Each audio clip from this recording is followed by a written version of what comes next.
आरती वैद्यनाथजींची विश्वांभर उमापतीची आरती वैद्यनाथजींची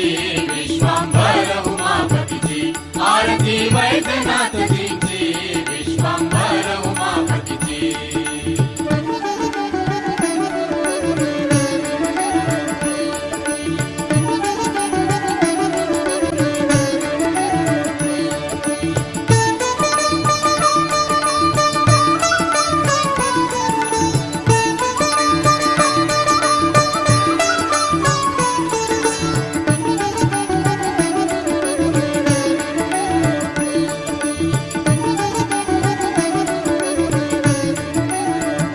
सर्व घटपटांतरी भरला भरुणी तो दशांगुली उरला शरण से साती चरण कमला हृदय कवटाळून धरी त्याला जीव शिव ऐक्य आनंदा